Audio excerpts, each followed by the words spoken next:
अस्सलाम वालेकुम। आवाज आ रही है आप लोगों को?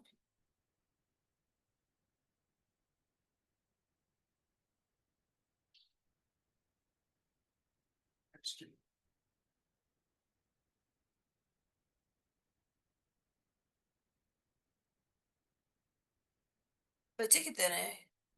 क्लास एब्सेंट है या वैसे क्लास में नहीं आए?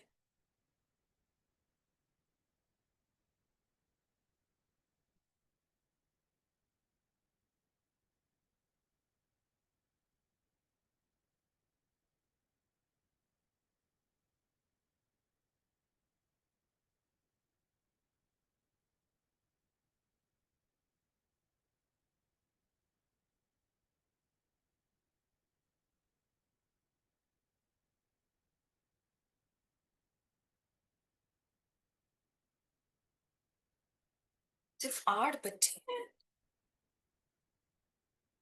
क्यों, बाकी किधर हैं? ये मुझे पूरी उम्मीद है ये लड़कियां ही गायब होंगी।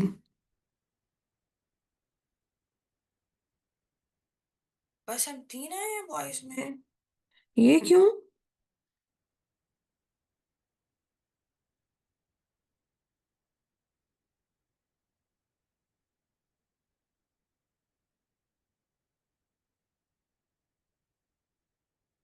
यार आप लोगों के एग्जाम जो है वो नेक्स्ट वीक है और आप लोग अभी से अभी तो वेनेसडे है, तो वेनेसडे छुट्टियां करके बैठ गए हैं। इतनी लंबी छुट्टियां तो मैंने कभी नहीं देखी हैं। तो ये बड़ा मसला होता है, पता नहीं क्यों। मैंने जिन जिन बैचेस का देखा मैंने, जो ये 2-2 हफ्ते पहले छुट्टी करने बैठ जाते हैं, ये बड़ा खराब होता है फिर बैच। फिर बाद में कहते हैं जी ये हो गया वो हो गया, हमने और पेपर से वो पेपर्स पे क्लियर हो ना हो वो अलग बात होती है, लेकिन जो फिर आगे वाले बाकी पेपर्स होते हैं उन्हें फिर मसले मसाइल हो जाते हैं। अब क्या कर सकते हैं, अब यही हो सकता है कि अब क्लास में स्टार्ट करती हूँ। प्लीज ये काम ना किया करें। आपके पास तकरीबन एक हफ्ता हम आपको देते हैं, जो जो आपका होता है एग्जाम वाला। तो अगर उसके अलावा भी आप छुट्टियां करते हैं एक्स्ट्रा से, अब मैं कल जिन बच्चों को मैं कॉल कर रही थी, अब जी क्यों नहीं आ रही, जी वो ना हमारे एग्जाम्स हैं तो बस एक चैप्टर ही है। सोचे, मैंने आपको एक बच्चे की एग्जांपल दी थी जो हमारे मेरा आईटीए का था। तो उसका पेपर फेल हो गया 48 समथिंग के 46 पर इस तरह। तो मैंने उससे पूछा क्या चवल मारी है, कहता वो बीआरएस छोड़ा था। मैंने कि क्यों छोड़ा था? वो मैं एब्सेंट था पूरे चैप्टर में। तो मैंने कहा क्या ही आ जाएगा उससे, तो उससे मेरे 4 MCQs आए बीआरएस से। 4 MCQ से मतलब होता है 8 नंबर, तो वो आराम से पास हो सकता। लेकिन पता नहीं आप लोग सीरियस नहीं लेते इस चीज पर, कहते क्या ही है, एक चैप्टर ही है। मतलब आप सीएम एक चैप्टर कैसे छोड़ सकते हैं? मैं तो इस चीज पर हैरान हूँ। या फिर थोड़ी कोई आपके पास ऑप्शंस होते हैं, या चले आप खुद से अपनी मर्जी से एक सवाल छोड़ सकते हैं, एक चैप्टर छोड़ सकते हैं, चॉइस होती है अवेलेबल, ऐसा भी नहीं है। चलिए अब क्या कर सकते हैं, करते हैं हम। अच्छा कल हमने किया था कल, अच्छा ये थोड़ा नोटबुक जो है ये, एक्चुअली यहाँ पर लाइट का इशू है थोड़ा सा, और यूपीएस में हमारा कोई सॉकेट वगैरह है नहीं, तो इसलिए मैंने दूसरे लैपटॉप में कनेक्ट किया हुआ है। तो मैं मुझे ज़रा ये बता दें, कल हमने कितनी तक मेरे ख्याल से डिसऑनर चेक्स तक किए थे, वो कितना बन रहा था आपके पास? डिसऑनर चेक्स 9th या 10th पॉइंट था आपके पास? डिसऑनर चेक्स पॉइंट नंबर 13 था। नहीं 10 था, अच्छा पॉइंट नंबर 10। पॉइंट नंबर 11 मैंने आपसे कहा था। पॉइंट नंबर 11, पॉइंट नंबर 11 में वो आपसे कल मैंने आपको कहा था डिसऑनर चेक। डिसऑनर चेक का मतलब है कि अकाउंटेंट ने बेसब्री में, जैसे ही उसे डेटर ने चेक दिया, उसने फौरन डबल एंट्री की जी, बैंक डेबिट और डेटर क्रेडिट। लेकिन जब बैंक ने उस पर स्टाम्प लगा दिया सर डिसऑनर, तो उसके बाद उसने उसको रिवर्स कर दिया। तो कोई आपसे पूछे कि डिसऑनर की डबल एंट्री बताओ, तो आपने कहना है रिवर्स द ओरिजिनल एंट्री, यानी आपने कहना है डेटर डेबिट, यानी अभी भी डेटर ने दोबारा दूसरा चेक देना है। और बैंक क्रेडिट, बैंक में पैसे कोई भी नहीं आए। यहाँ तक तो क्लियर था। पॉइंट नंबर 11 करते हैं। पॉइंट नंबर 11 में वो आपसे कहता है पोस्ट डेटेड चेक्स। अच्छा अब ये क्या क्या लगता है पोस्ट, इतना तो अंग्रेजी में आपको पता होगा। पोस्ट का मतलब होता है बाद वाली डेट। अक्सर फॉर एग्जांपल एक चेक है, इस चेक पर डेट लिखी हुई है 1 दिसंबर, 2025। अब कुछ अकाउंटेंट्स होते हैं चवल भी होते हैं, जिनको शायद उन्होंने बीआरएस वाला चैप्टर कुछ स्टूडेंट्स ने छोड़ा होगा, उन्हें पता ही नहीं कि पोस्ट डेटेड चेक्स क्या होते हैं। पोस्ट डेटेड चेक्स का मतलब है कि आपके पास यहाँ पर डेट लिखी हुई है 1 दिसंबर, और आप आज की डेट है आपके पास 12 नवंबर 2025।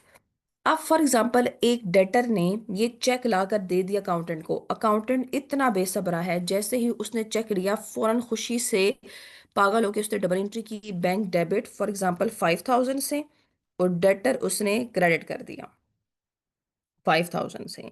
ये इसने बेसब्री में किया। जैसे ही चेक मिला अकाउंटेंट को, उसने फौरन डबल एंट्री की बेसब्री में, जी बैंक डेबिट और डेटर क्रेडिट, जी हमें चेक मिल गया। लेकिन उसे ये नहीं पता था कि इस चेक में डेट क्या लिखी हुई है। इस चेक में डेट लिखी हुई है 1 दिसंबर 2025। इसे कहते हैं पोस्ट डेटेड चेक, यानी आज आप खड़े हुए हैं 12 नवंबर को, ये 12 नवंबर, और डेट लिखी हुई है 1 दिसंबर चेक पर। यानी अगर आप फॉर एग्जांपल ये अगर चेक बैंक के पास अकाउंटेंट ले जाए तो बैंक उसे कभी भी एक्सेप्ट नहीं करेगा। बैंक उसे बोलेगा सर आपको इतना भी नहीं पता कि इसमें डेट क्या लिखी हुई है। आप बोलेंगे सर 1 दिसंबर लिखी हुई है, तो वो बोलेगा सर आप 1 दिसंबर से पहले ये चेक कर ही नहीं सकते विड्रॉ। तो इसका मतलब ये हो गया कि अगर आपने ये चेक करना भी है तो आपको 1 दिसंबर या उसके बाद जाना चाहिए। आप 1 दिसंबर से पहले जाएंगे तो बैंक कभी भी आपको इस चेक के बदले पैसे नहीं देगा। अब आप तो थे बेसब्र, आपने था जी ये चैप्टर मिस किया हुआ, तो आपको तो पता ही नहीं था, तो आपने फौरन चेक मिलने पे डबल एंट्री की बैंक डेबिट और डेटर क्रेडिट। लेकिन अब जूं कि आपको पता चल गया कि अब गलती आपसे हुई है, तो आप इसको क्या कर देंगे रिवर्स, तो आप कहेंगे डेटर डेबिट और बैंक क्रेडिट। अगर कोई आपसे ये पूछे पोस्ट डेटेड चेक की डबल एंट्री बताओ, तो again same, reverse the original entry. तो अब आप कहाँ पे लिखेंगे इसको, कैश बुक के क्रेडिट साइड पर लिखोगे। ये कैश बुक के क्रेडिट साइड पर आएगा। डिसऑनर्ड चेक्स भी आपके पास क्या होता है, reverse the original entry, same double entry होती है। बेसब्री में आपने डिसऑनर्ड भी सेम डबल एंट्री की थी, फिर इसको रिवर्स किया था। पोस्ट डेटेड चेक्स में भी आप क्या करेंगे, सेम आपने बेसब्री में डबल एंट्री की, लेकिन फिर आपको इसको रिवर्स करना पड़ेगा। कोई आपसे पूछे कि डिसऑनर्ड और पोस्ट डेटेड चेक्स कहाँ पर आते हैं, तो अपने पास ये नोट करें, ये सारी चीज़ें कैश बुक में एडजस्ट होती हैं, क्योंकि ये अकाउंटेंट की बेसब्री गलती का नतीजा है। तो जो अकाउंटेंट की गलती की चीज़ें होती हैं वो आपके पास कैश बुक में एडजस्ट होती हैं। तो फिर आप यहाँ पे लिखेंगे कि आपने कैश बुक के क्रेडिट साइड पर लिखना है। अगर पॉइंट नंबर 11 कोई मसला तो बता दें, क्योंकि अक्सर वो एमसीक्यूज में आपसे डिसऑनर्ड चेक्स की डबल एंट्री पूछता है या पोस्ट डेटेड चेक्स की डबल एंट्री पूछता है। तो इसलिए पहले आपने एग्जाम में अपने पास आसानी के लिए पहले ये बेसब्री वाली डबल एंट्री लिख लिया करें जो अकाउंटेंट करता है, उसके बाद फिर आप इसको रिवर्स कर दिया करें, तो ये आपके पास हो जाएगा। क्लियर यहाँ तक, पॉइंट नंबर 11। कोई मसला हो तो फिर मुझे वहां पर मैसेज कर दें कि ये मसला है, वरना फिर मैं आगे जाती हूँ। अच्छा, इसके बाद आपके पास आता है पॉइंट नंबर 11। पॉइंट नंबर 10 था डिसऑनर्ड, पॉइंट नंबर 11।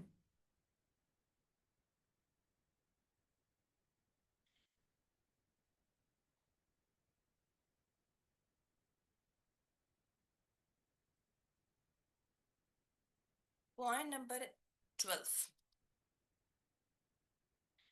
आपके पास है एक्सपायर्ड चेक्स,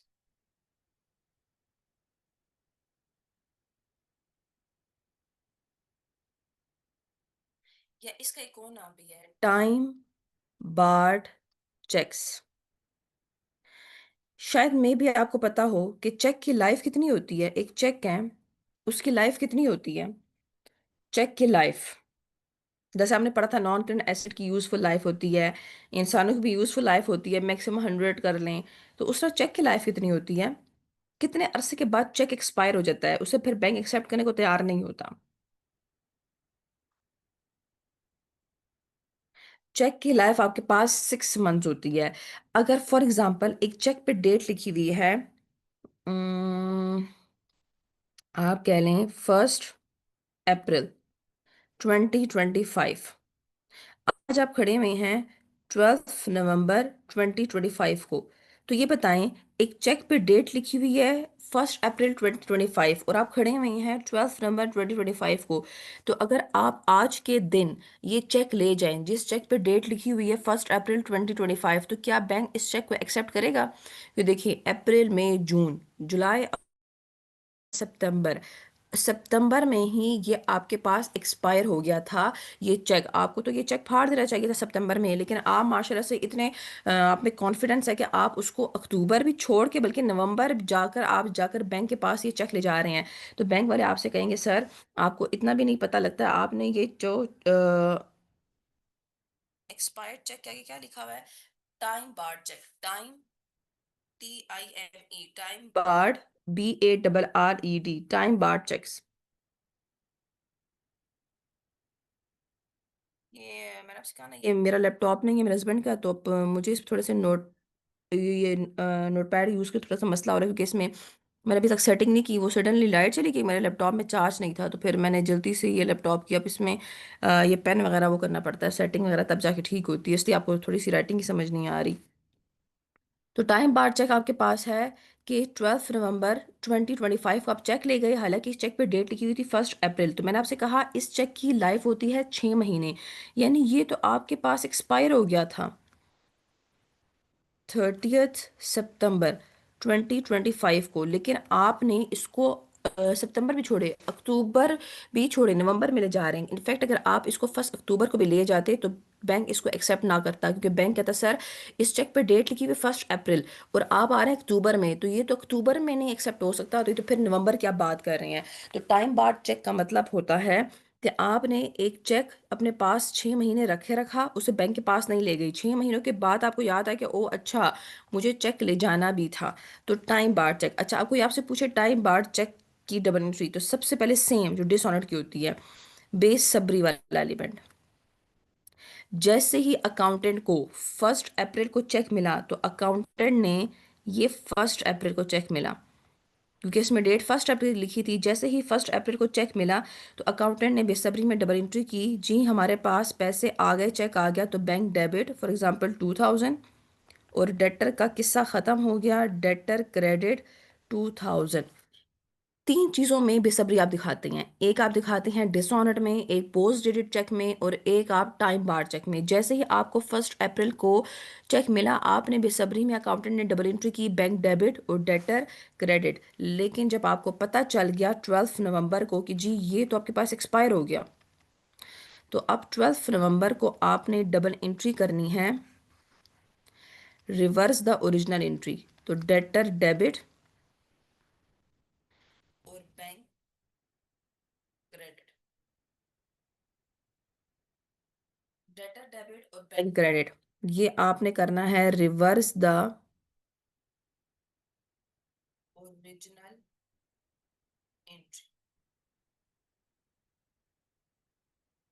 तीन चीजों की आपने रिवर्स करनी है और सेम डबल एंट्रीज आएंगी, एक डिसऑर्डर की, एक पोस्ट डेटेड चेक्स की, एक टाइम बार्ड चेक्स की। तो ये तीन चीजें आपने याद रखनी है कि ये तीन चीजें आपके पास जो हैं, आपने इसकी करनी है डबल एंट्री रिवर्स।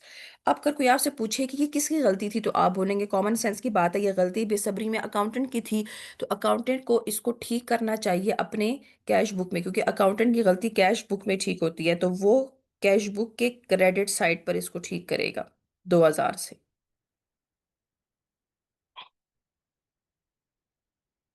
तो ये आपके पास कुछ थी 12-13 ट्रांजैक्शंस जिन्होंने आपके पास ठीक होना है कैश बुक में, क्योंकि ये चीज़ें अकाउंटेंट की गलती हैं। अभी जो मैं आपको क्वेश्चंस करवाऊंगी या MCQs करवाऊंगी, उसमें आप नोट करेंगे कि मैक्सिमम यही चीज़ें जो है वो एग्जामिनर आपसे एग्जाम में टेस्ट करेगा कि इन इनमें से कोई 4-5 चीज़ें वो आपको सवाल में दे देगा कि ये अकाउंटेंट की गलती है और आपने अकाउंटेंट की गलती कैश बुक में ठीक करनी है। तो मेरी तो उसमें यही कोशिश थी कि मैं आपको मैक्सिमम जितना आपके पास एग्जामिनेबल है वो सब मैं आपको ट्रांजैक्शंस कराऊं, जो अकाउंटेंट्स की गलती होती है आपके चैप्टर में और जो आपने कैश बुक में ठीक करनी होती है। यहाँ तक कोई मसला है तो बता दें। पॉइंट नंबर 12 में या उससे पहले भी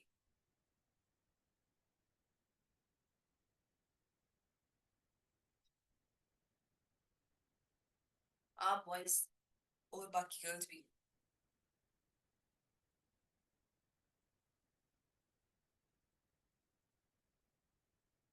बाकी जो ये 17 18 की गर्ल्स हैं वो, और ये 18 वाले बॉयज़, क्योंकि 17 में तो बॉयज़ हैं नहीं। 16 के तो माशाल्लाह से सिर्फ दो ही हैं जो मेहमान खसूसी होते थे, और भी सिर्फ 18 के ही बॉयज़ बच गए।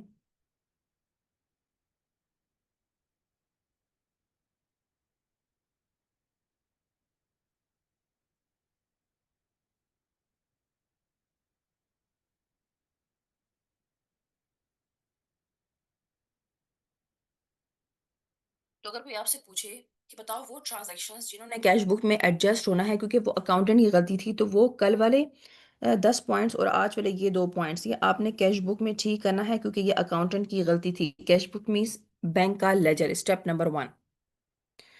अच्छा, इसके बाद हम करते हैं,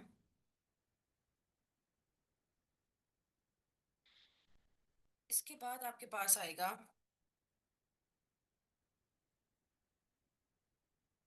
दोस नीड एडजस्टमेंट इन बीआरएस।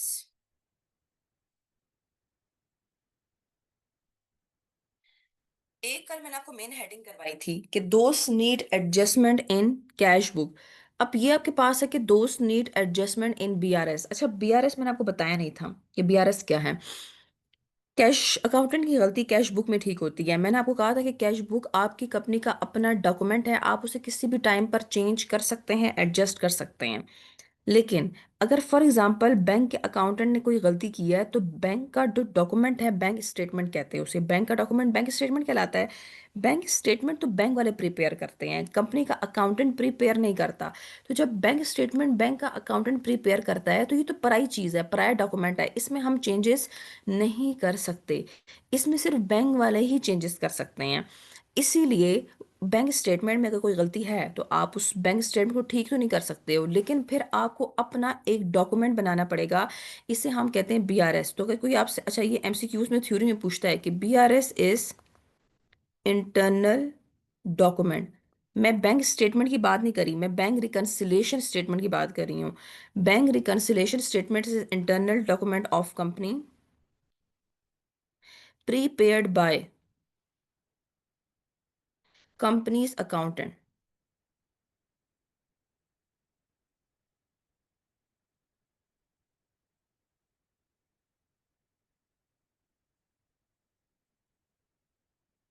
एक तो ये पॉइंट है, वो एमसीक्यूज में आपसे पूछ सकता है कि बताओ बीआरएस क्या है, तो आप बोलेंगे बैंक रिकंसिलिएशन स्टेटमेंट हमारा इंटरनल डॉक्यूमेंट है। इंटरनल इसलिए है क्योंकि ये कंपनी का अकाउंटेंट प्रिपेयर करता है।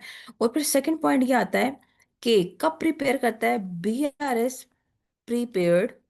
बीआरएस आप तब बनाते हैं when cash book balance did not agree with bank statement and error made by bank bank's account. BRS आप तब बनाते हैं जब कैशबुक का बैलेंस बैंक स्टेटमेंट के बैलेंस के साथ मैच ना हो, और एरर जो है वो बैंक की अकाउंटेंट की गलती की वजह से हुआ हो। तो उस सूरत में आपने बीआरएस बनाना है। तो ये 2 पॉइंट्स आपने थ्योरी के पर्सपेक्टिव से याद रखने हैं कि जब भी आपके पास बैंक का अकाउंटेंट कोई गलती करेगा, तो बैंक के अकाउंटेंट की गलती की वजह से आपको एक डॉक्यूमेंट बनाना पड़ेगा, उसे हम कहते हैं बीआरएस। और बीआरएस कंपनी का अकाउंटेंट खुद बनाता है, तो इसीलिए इसको हम कहते हैं ये इंटरनल डॉक्यूमेंट है। क्लियर? अब बताती हूँ मैं आपको आगे नेक्स्ट के बीआरएस बनाते कैसे हैं।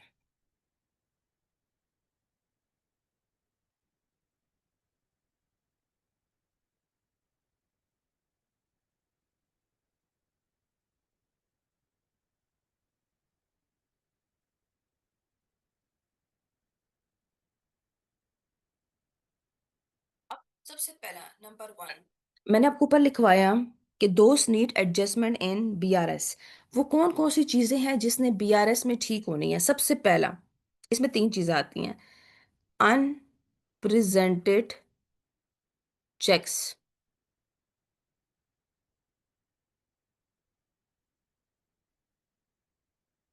या इसको हम एक और नाम भी देते हैं, आउटस्टैंडिंग चेक्स। ये दो नाम आपने याद रखने हैं, बार बार एमसीक्यूज में आएंगे। अनप्रेजेंटेड चेक्स या आउटस्टैंडिंग चेक्स। अब इसका मतलब क्या है? अनप्रेजेंटेड चेक्स कौन से वाले होते हैं? ये हमेशा बीआरएस में आएंगे। जो मैं अभी आपको 3 पॉइंट्स करवाऊंगी, इसने कैश बुक में हरगिज एडजस्ट नहीं होना, ये जस्ट बीआरएस में एडजस्ट होंगे। नंबर 1, इसकी डिफिनेशन है कि बैलेंस या amount credited by us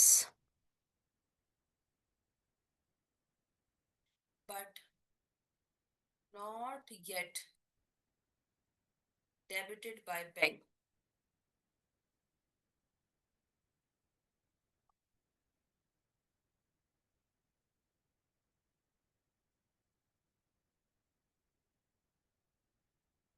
amount या balance credited by us but not yet debited by the bank, इसे हम बोलते हैं अनप्रेजेंटेड चेक्स।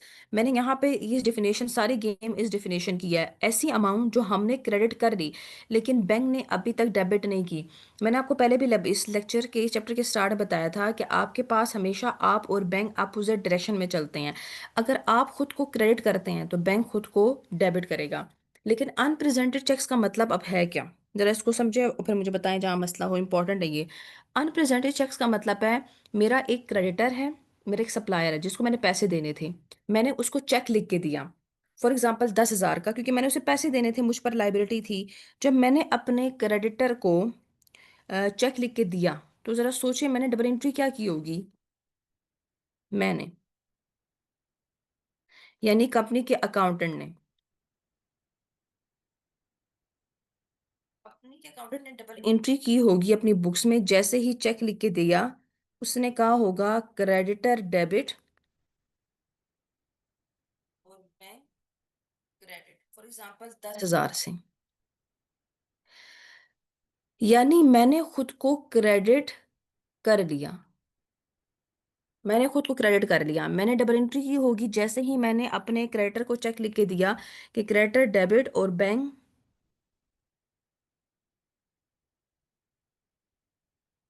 आवाज सही नहीं आ रही है?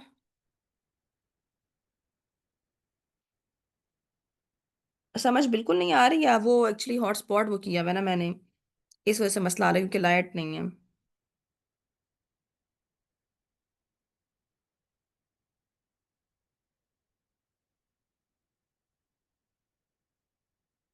बुशरा वैसे तो समझ आ रही है ना? वो मुझे आइडिया है कम हो जाती होगी।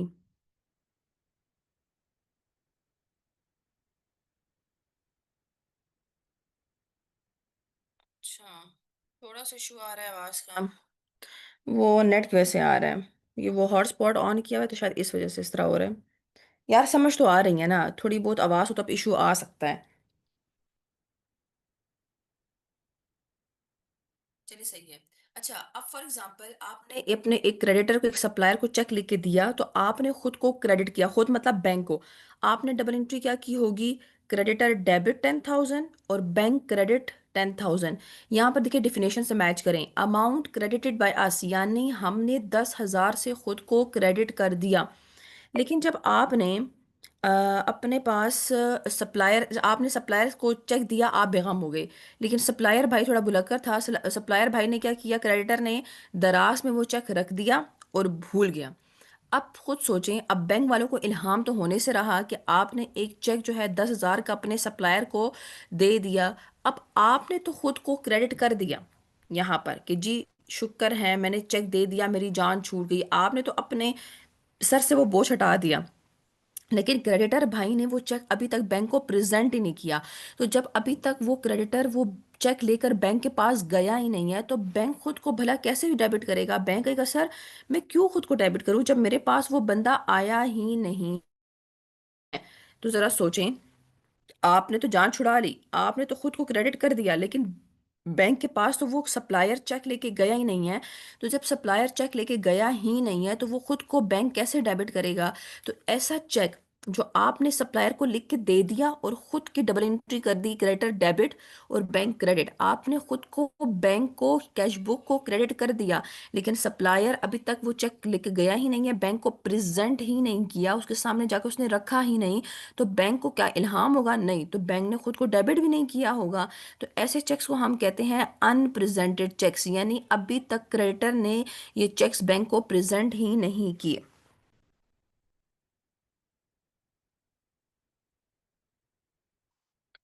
यहाँ तो कोई मसला है। अनप्रेजेंटेड चेक्स में amount credited by us but not yet debited by the bank. मैं यहाँ पे लिख देती हूँ, जब सप्लायर ने बैंक को चेक प्रेजेंट ही नहीं किया,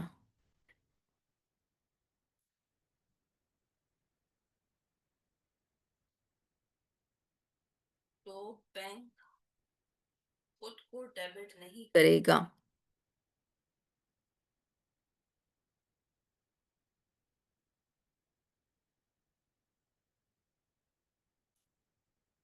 जब सप्लायर ने बैंक को चेक प्रेजेंट ही नहीं किया तो बैंक खुद को डेबिट नहीं करेगा। तो ऐसे हम चेक्स को बोलते हैं अनप्रेजेंटेड चेक्स, यानी हम खुद को क्रेडिट करके बैठ गए हैं जब बैंक, जबकि हालांकि बैंक ने अभी तक खुद को डेबिट नहीं किया।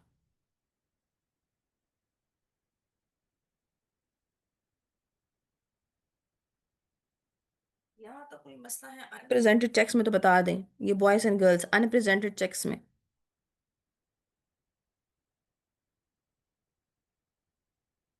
वो मैं आपको बताती हूँ कैसे होगा, लेकिन फिलहाल सिर्फ ये समझे कि अनप्रेजेंटेड चेक्स हैं क्या चीज।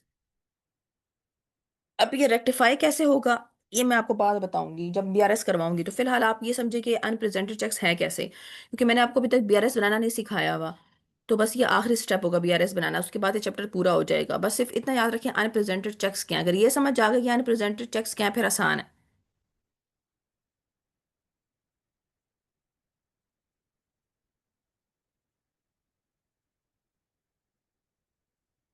अच्छा, इसके बाद सेकंड सेकंड चीज आती है uncredited checks.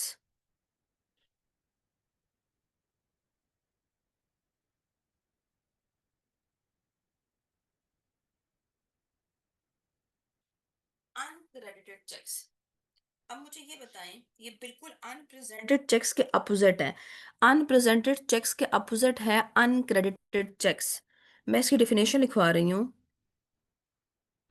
Amount debited by अस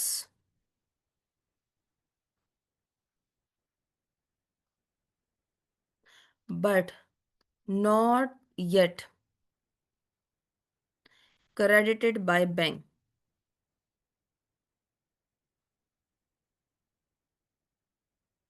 अगर आप इसकी डेफिनेशन पर गौर करें तो ये अनप्रेजेंटेड चेक्स के बिल्कुल अपोजिट है।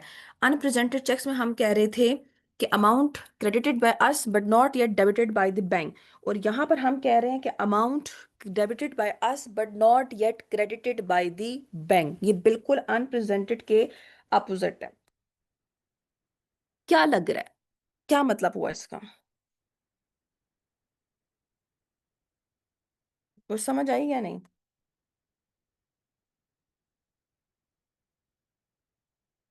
इसका मतलब है कि when check receive from debtor,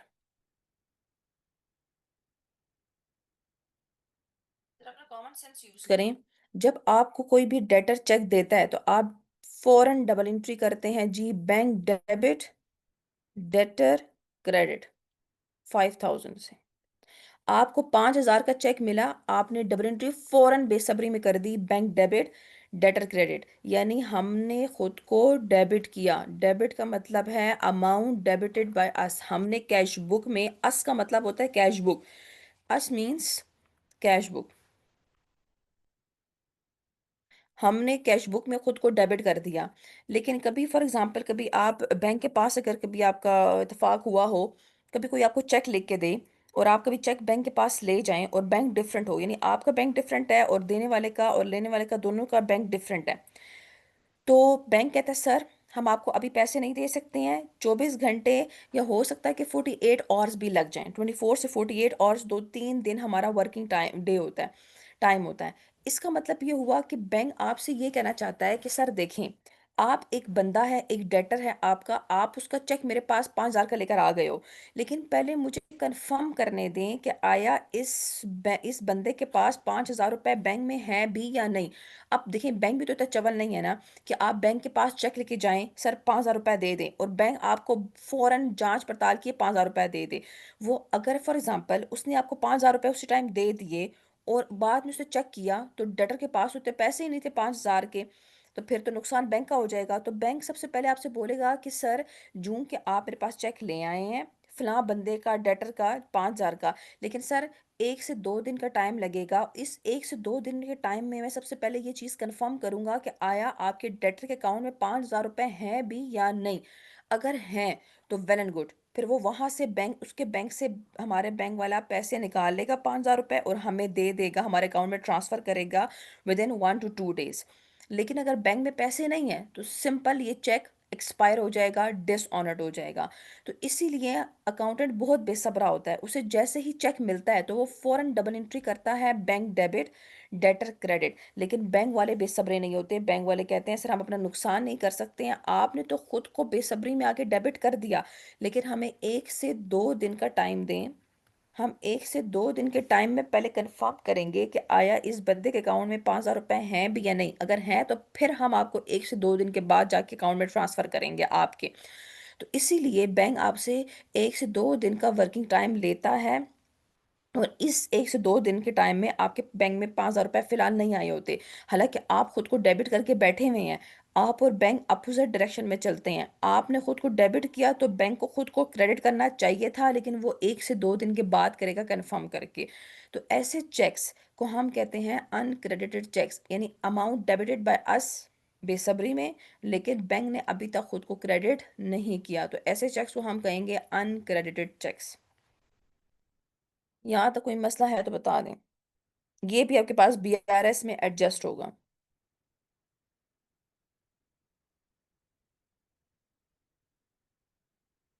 uncredited checks एक बार देखिए और मुझे बताएं क्या मसला है। आपके पास ग्रुप्स है, मुझे मैसेज कर दें।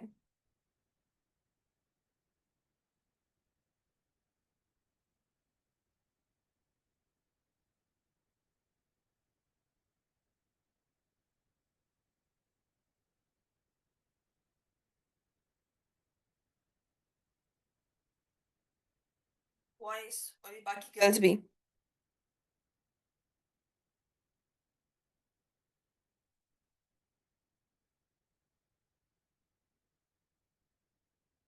अली, एहसन, फहद, ये सुफियान, अब्दुल्ला, असफ, ये मंजर।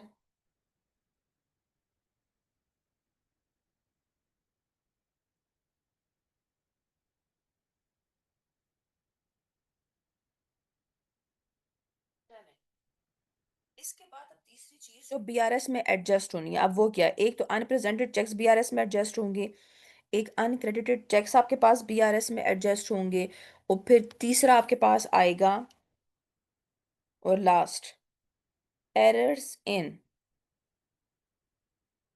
Bank statement.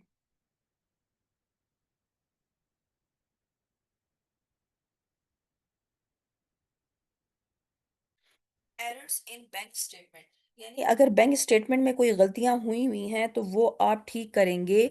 मैंने आपसे कहा ना, बैंक स्टेटमेंट की गलती जो है वो पराई गलती है, तो पराई गलती आप बैंक स्टेटमेंट तो ठीक नहीं कर सकते हैं, तो इसीलिए आप इसे ठीक करेंगे बीआरएस में। तो अगर फॉर एग्जांपल बैंक स्टेटमेंट में कोई गलती हुई है तो वो सारी गलतियां आपने बीआरएस में एडजस्ट करनी है।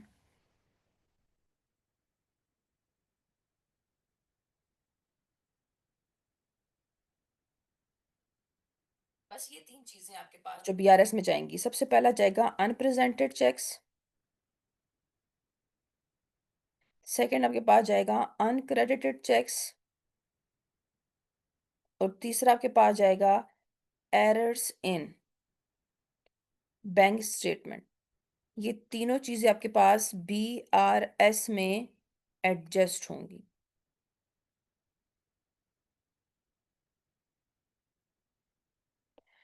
अच्छा, आपको मैंने स्टेप नंबर वन करवाया था। स्टेप नंबर वन का मतलब होता है कैश बुक बनाओ, यानी बैंक का लेजर बनाओ। स्टेप नंबर टू आपके पास होता है बीआरएस बनाओ। मैंने आपको जब बैट एंड डाउटफुल डेट करवाया था तो मैंने आपको आसानी के लिए तीन स्टेप्स में डिवाइड कर दिया था, step one two three. Bank bat and doubtful debts. मैंने आपसे कहा था कि बीआरएस भी दो स्टेप्स पर होता है। उसमें तीन स्टेप्स थे, बैट एंड डाउटफुल डेट में बीआरएस में दो स्टेप्स आएंगे। पहला स्टेप आपके पास होगा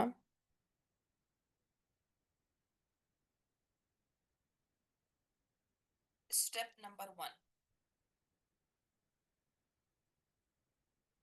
कैश बुक बनाओ। वो आपको बनाना आता है, यानी बैंक का लेजर। स्टेप नंबर टू को हम कहते हैं, बस सिर्फ दो स्टेप्स होंगे बीआरएस में, बीआरएस बनाओ। Step number one cash book बनाओ, यानी बैंक का लेजर। स्टेप नंबर टू आपके पास होगा बीआरएस बनाओ। अब बीआरएस का तरीका क्या है? बीआरएस एक फॉर्मेट है, आपने इस फॉर्मेट को फॉलो करना है। तो प्लीज इस फॉर्मेट को आपने हर सवाल में फॉलो करना है, चाहे जो भी सवाल हो, आपने बस स्टेप नंबर टू सेम रखना है। बीआरएस स्टार्ट होता है balance as per adjusted carried down, यानी step number one. Step number one में जो बैलेंस निकलेगा वहां से आपका स्टेप नंबर टू स्टार्ट होगा। जैसे अगर आपको याद हो, हम बैट एंड डाउटफुल डेट करते थे तो हम स्टेप नंबर वन से निकालते थे adjusted carried down of debtors. तो सेम यहाँ पर भी है कि बीआरएस जब आप स्टार्ट करेंगे तो आप स्टार्ट करेंगे balance as per adjusted carried down, और ये आपके पास आएगा स्टेप नंबर वन से। अब इसमें आप ऐड करेंगे अनप्रेजेंटेड चेक्स। हमेशा हर सवाल में जो ऊपर आपने पढ़ा, आप हमेशा अनप्रेजेंटेड चेक्स ऐड करेंगे और लेस करेंगे अनक्रेडिटेड चेक्स।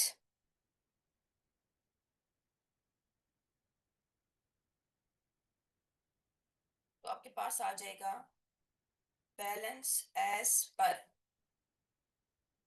Bank statement. ये आपने चार पांच लाइनें याद रखनी है। सबसे पहले आपने बीआरएस बनाना कैसे है, बीआरएस का फॉर्मेट क्या है? Balance as per adjusted carried down, ये स्टेप नंबर वन से जो बैलेंस निकलेगा वो वहां से स्टार्ट करेंगे, ये वाला। उसके बाद आप लिखेंगे, इसमें ऐड करेंगे अनप्रेजेंटेड चेक्स अगर सवाल में है तो, और लेस करेंगे अनक्रेडिटेड चेक्स। तो आपके पास वो बराबर हो जाएगा balance as per bank statement के। ये आपके पास बीआरएस का फॉर्मेट है, ये चार लाइनें। Balance as per adjusted carried down, add करेंगे अनप्रेजेंटेड चेक्स, लेस करेंगे अनक्रेडिटेड चेक्स, तो आपके पास ये इक्वल आ जाएगा balance as per bank statement के।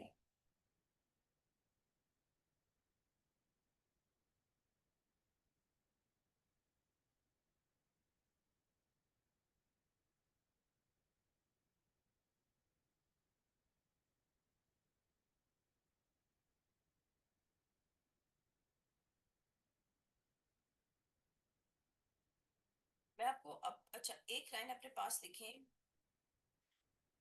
फिर मैं आपको समझाऊंगी। पहले वो लाइन अपने पास लिख लें, मैं आपको फिर इस लाइन का मतलब जब सवाल करवाऊंगी अभी तो फिर समझाऊंगी।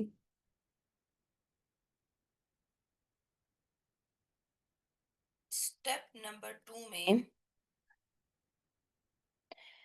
कैश बुक के बैलेंस को बैंक स्टेटमेंट के बैलेंस के साथ इक्वल करना है।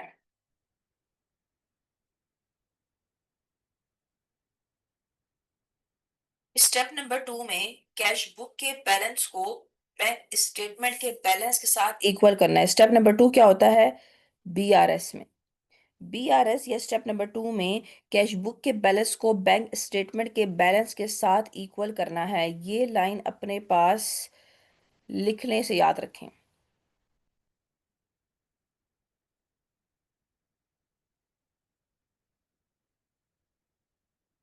कि स्टेप नंबर 2 बीआरएस में कैश बुक के बैलेंस को बैंक स्टेटमेंट के बैलेंस के साथ इक्वल करना है। ये लाइन फिलहाल लिखी है, मैं आपको जब सवाल करवाऊंगी तो आपको उसमें क्लियर हो जाएगा ये पॉइंट।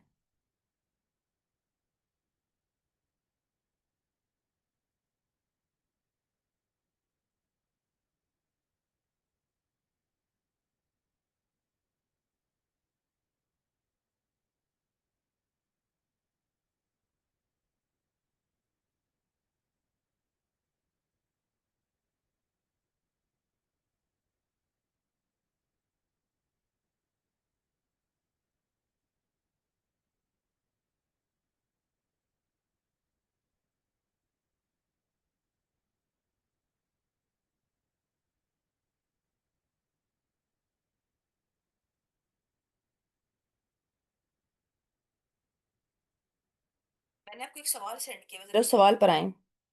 क्वेश्चन नंबर 2 है आपके पास। अभी मैंने आपको एक सवाल सेंड किया है।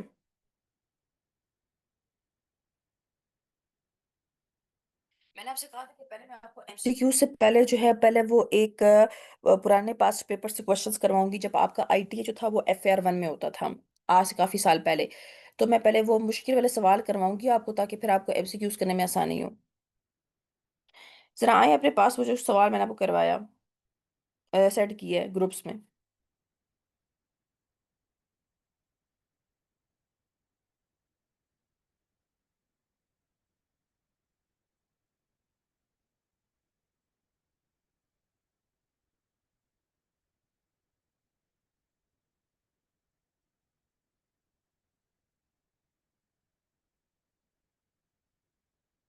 क्वेश्चन नंबर आपके पास है जो मैंने आपको सेंड किया ग्रुप में, क्वेश्चन नंबर 2।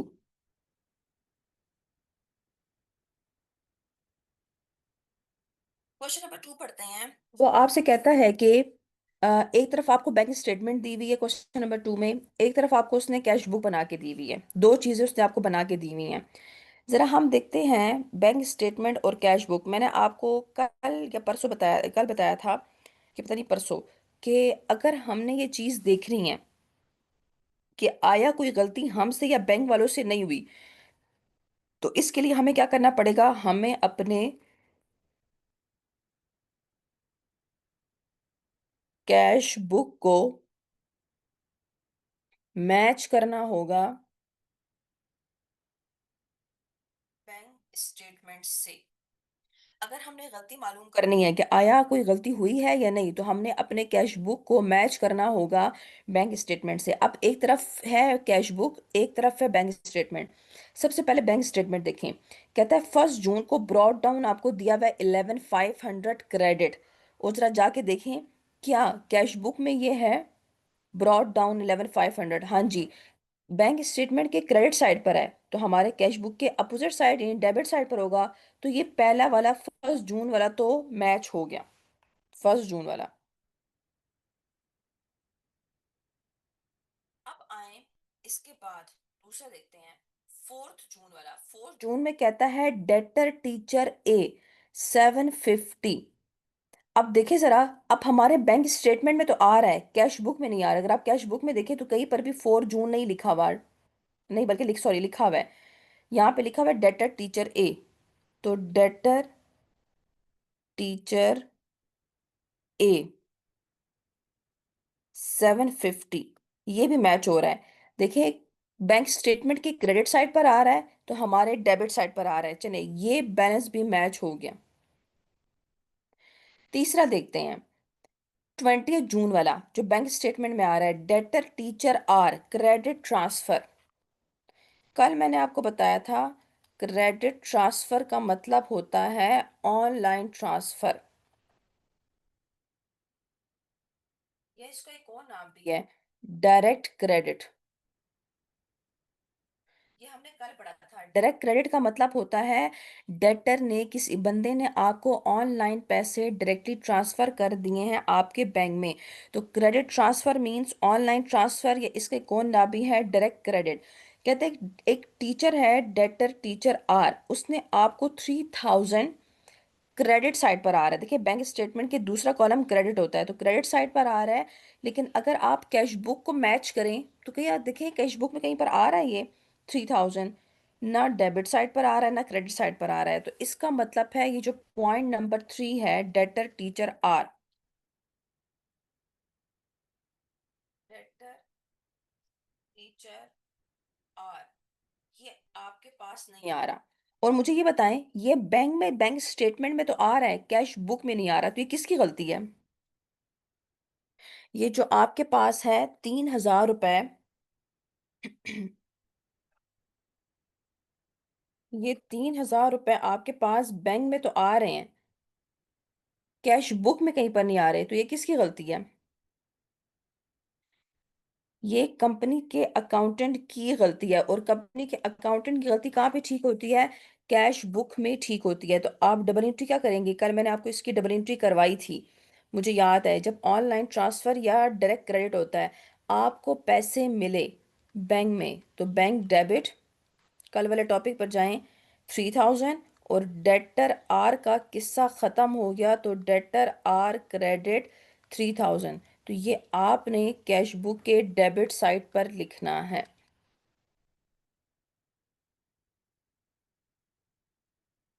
यहाँ तक क्लियर है? ये जो आपके पास 3,000 की फिगर है, ये 3,000 आपके पास गलती थी कंपनी के अकाउंटेंट की, तो कंपनी का अकाउंटेंट इसको कैश बुक में ठीक करेगा bye entering the double entry bank debit और डेटर आर क्रेडिट। तो कैश बुक की ये डेबिट साइड पर आएगा।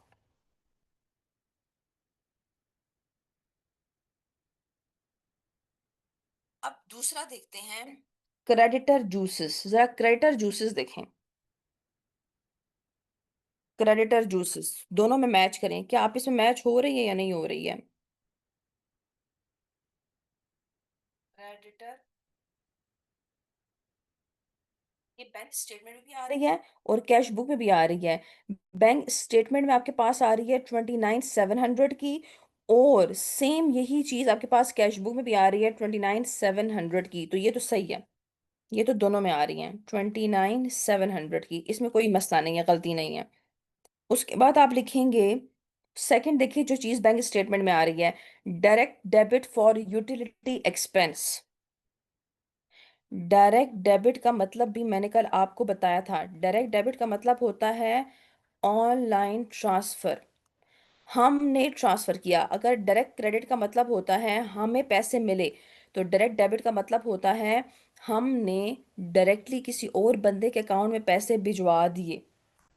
अब देखें, हमने इलेक्ट्रिसिटी का बिल पे किया, अक्सर नहीं होता आप इजी पैसा से अपने इलेक्ट्रिसिटी का बिल भरते हो, यानी अपने एक अकाउंट से वापडा वालों के अकाउंट में आपने पैसे ट्रांसफर कर दिए, तो इसे बोलते हैं डायरेक्ट डेबिट या online transfer for utility expense. तो आपने एक एक्सपेंस के लिए 300 भेजे, वो बैंक स्टेटमेंट में तो आ रहा है, लेकिन ज़रा गौर करें तो कैश बुक में नहीं आ रहा। तो अगेन किसकी गलती है कि बैंक में शो हो रहा है और कैश बुक में शो नहीं हो रहा? ये गलती किसकी है? कि जी आपके बैंक में तो शो हो रहा है लेकिन कैश बुक में शो नहीं हो रहा, 300 से।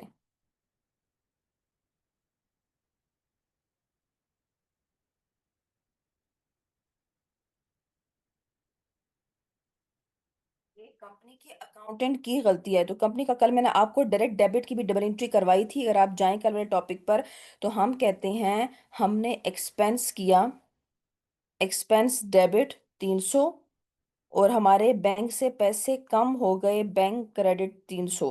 तो ये डबल एंट्री करेगा कंपनी का अकाउंटेंट, कैश बुक में करेगा, और कैश बुक में ये गलती आएगी क्रेडिट साइड पर। तो डायरेक्ट डेबिट हो या डायरेक्ट क्रेडिट हो, ये गलती दोनों कंपनी के अकाउंटेंट की होती है रिकॉर्ड ना करना। तो आप इसे रिकॉर्ड करते हैं अपने कैश बुक में, तो ये क्रेडिट साइड पर आएगा, डबल एंट्री करेंगे, क्योंकि कैश बुक की गलती को सही करने के लिए आप पहले डबल एंट्री करते हैं।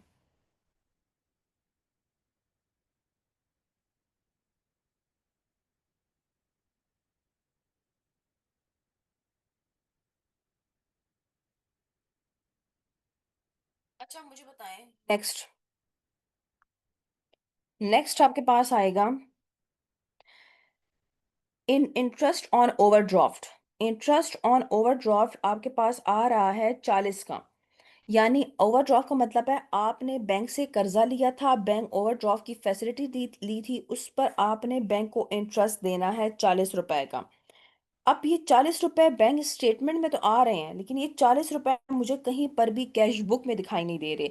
तो अगेन ये 40 रुपए जो आपने इंटरेस्ट पे किया, ये कैश बुक में नहीं आ रहे, यानी कैश बुक में ना आना कंपनी के अकाउंटेंट की गलती है। तो कंपनी का अकाउंटेंट से कैश बुक में ठीक करेगा। तो आप कहेंगे interest of 40 is equals to accountant's error, और अकाउंटेंट इससे अपने कैश बुक में एडजस्ट करेगा। और अगर आपको कल वाला टॉपिक याद है तो बेशक आप जाके देख लें, मैंने आपको इसकी भी डबल एंट्री करवाई थी कि जब आप इंटरेस्ट पे करते हैं तो आप कहते हैं इंटरेस्ट एक्सपेंस डेबिट 40 और बैंक क्रेडिट 40। तो ये बैंक क्रेडिट हो रहा है, यानी कैश बुक के क्रेडिट साइड पर 40 आएगा। ये इंटरेस्ट की गलती भी कैश बुक की है, क्योंकि कंपनी के अकाउंटेंट ने इंटरेस्ट को नोट नहीं किया, तो ये गलती वो अपने कैश बुक में ठीक करेगा।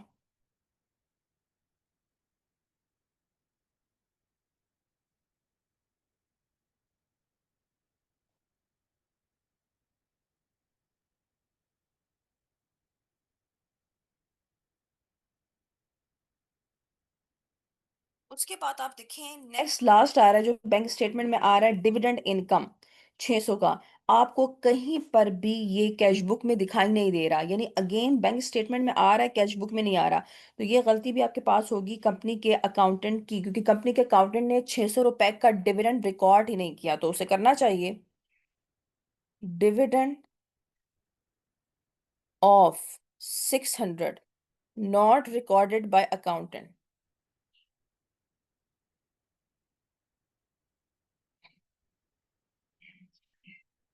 और ये भी मैंने कल आपको शायद करवाई थी डबल एंट्री कि जब आपको डिविडेंड मिलता है तो आप कहते हैं हमारे बैंक में पैसे आए, bank debit, dividend income credit 600। अब यहाँ पर बैंक के डेबिट साइड पर आ रहा है, यानी आपने कैश बुक के डेबिट साइड पर 600 लिखना है। ये कैश बुक में एडजस्ट होगा, क्योंकि कंपनी के अकाउंटेंट की गलती है 600 रिकॉर्ड ना करना। अभी तक मैंने जितनी भी चीजें आपको बताई हैं वो सब कंपनी के अकाउंटेंट की गलती थी, जो कंपनी के अकाउंटेंट ने रिकॉर्ड नहीं किया हुआ था। आपने डबल एंट्री जो कल मैंने आपको समझाई थी वो डबल एंट्री लिख के आपने बता दिया कैश बुक के किस साइड पर आएगा। अब मुझे ये बताएं, अब कैश बुक पर आए जरा। अब आपने बैंक स्टेटमेंट को कैश बुक के साथ रिकनसाइल मैच कर लिया। अब दूसरा आपका काम ये है कि आपने कैश बुक के बैलेंस को बैंक स्टेटमेंट के बैलेंस के साथ अब रिकनसाइल करना है। पहले आपने बैंक स्टेटमेंट को कैश बुक के साथ रिकनसाइल मैच किया, अब आपने कैश बुक को बैंक स्टेटमेंट के साथ रिकनसाइल करना है। जरा सबसे पहले देखें 11,500 कैश बुक को अब आपने बैंक स्टेटमेंट से मैच करना है। कैश बुक का सबसे पहले चीज आ रही है 11,500, जो बैंक स्टेटमेंट में भी आ रही है 11,500। पहला पॉइंट मैच हो गया। डेटर टीचर A750 आ रहा है कैश बुक में, और बैंक स्टेटमेंट में भी आ रहा है 750। अब एक है 18 जून वाला जो कैश बुक में आ रहा है, डेटर टीचर Q 1600। लेकिन अगर आप कैश बुक के इस 1600 के बैंक स्टेटमेंट के साथ देखें 1600, तो कहीं पर भी बैंक स्टेटमेंट में 1600 नहीं आ रहा। तो अब ये किसकी गलती है कि कैश बुक में तो लिखा, लेकिन बैंक स्टेटमेंट में ये 1600 नहीं लिखा गया? क्या ये कंपनी के अकाउंटेंट की गलती है?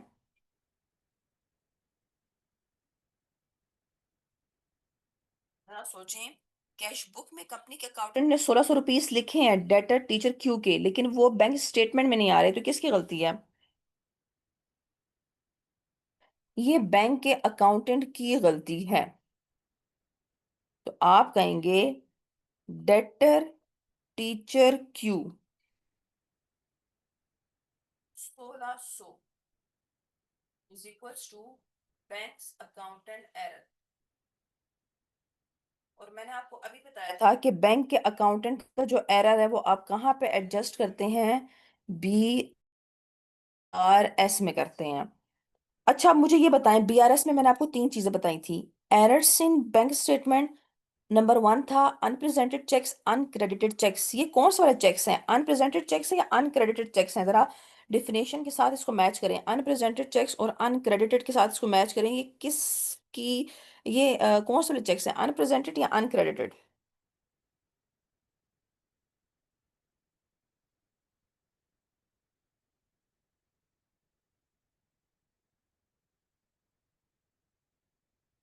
वॉइस, ये कौन से चेक्स हैं, अनप्रेजेंटेड चेक्स हैं या अनक्रेडिटेड चेक्स हैं? डेफिनेशन के साथ करें।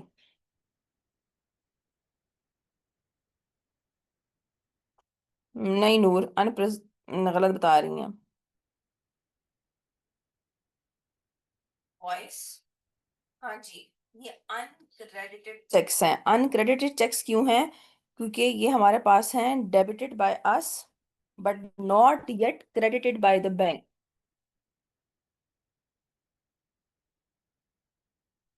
Uncredited cheques, not unpresented cheques. Uncredited cheques मैंने आपको बताए थे कि अनक्रेडिटेड चेक्स का मतलब होता है कि डेबिटेड बाय अस, हमने अपने कैश बुक में इसे डेबिट साइड 1600 पे लिखा हुआ है, लेकिन बैंक ने अभी तक क्रेडिट 1600 नहीं किया, तो ये अनक्रेडिटेड चेक्स हैं।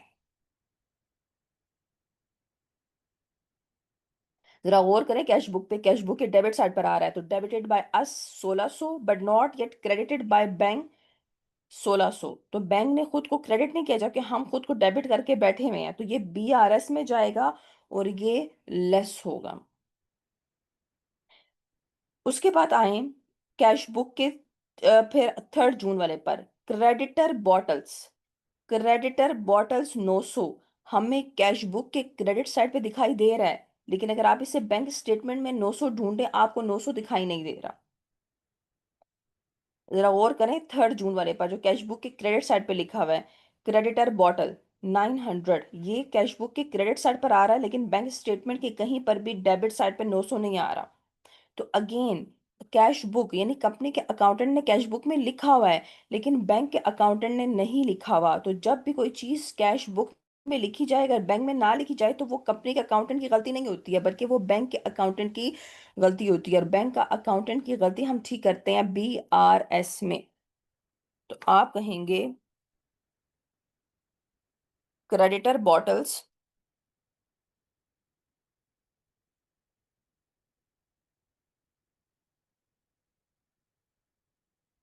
Of 900 is equals to bank's accountant error, और ये भी आपके पास एडजस्ट होगा बीआरएस में। अब मुझे ये बताइए अनप्रेजेंटेड चेक्स हैं या अनक्रेडिटेड चेक्स हैं?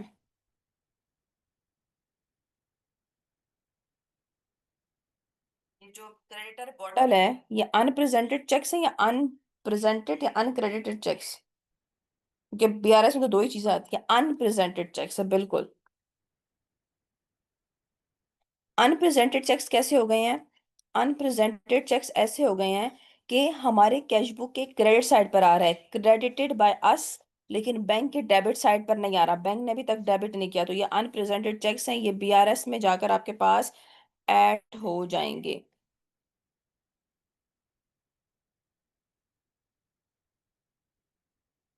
लास्ट देखते हैं, लास्ट इस सवाल का, लास्ट है आपके पास क्रेडिटर जूसेस 29,700 हमारे कैश बुक के क्रेडिट साइड पर आ रहा है और बैंक स्टेटमेंट के डेबिट साइड पर भी आ रहा है 29,700 बस, यानी ये आखिरी वाला मैच कर रहा है। अब आपने ये खत्म कर, बस अभी सवाल खत्म हो गया, अब आपने पूरा आंसर इसका लिखना है।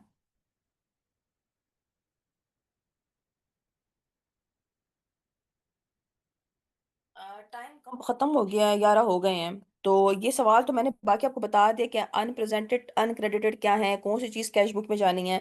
बस कल इंशाल्लाह इस स्टेप नंबर 1 करवाऊंगी मैं आपको इस सवाल का, और स्टेप नंबर 2 फिर ये सवाल हो जाएगा, और फिर एक लॉन्ग क्वेश्चन है आपके पास मिस्टर मुबारक के नाम से है, तकरीबन उसमें 15-16 एडजस्टमेंट्स हैं, यानी 15-16 एडजस्टमेंट्स एक ही सवाल में उसने 15 नंबर की दी हुई है, जब ये कैफ का पेपर होता था, बीआरएस पार्ट होता था कैफ का, वो मैं आपको करवाऊंगी। उसके बाद मैं आपको जब फ्राइडे को इंशाल्लाह करवाऊंगी एमसीक्यूज, तो आप इजीली उसको कर सकते हैं उस लॉन्ग क्वेश्चन के बाद। तो मैं फिलहाल यहाँ पर क्लास एंड कर रही हूँ क्योंकि टाइम ख़त्म हो गया।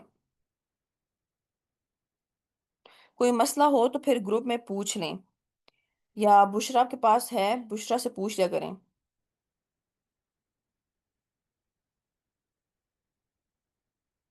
वो कौन से वाले क्वेश्चन की पिक्चर सेंड कर दूं?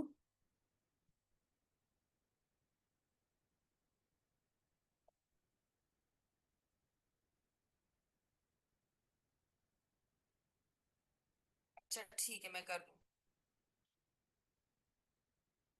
प्लीज, अगर इस जितना मैंने आज आपको करवाया है, अगर इसे कोई मसला है तो मुझसे पूछ लें, या कल जब मैं आपको ये सवाल जो भी करवाया है पूरा, ये कल जब आंसर ऐसा करवाऊंगी तो फिर उसमें कोई मसला हो तो फिर पूछ लें।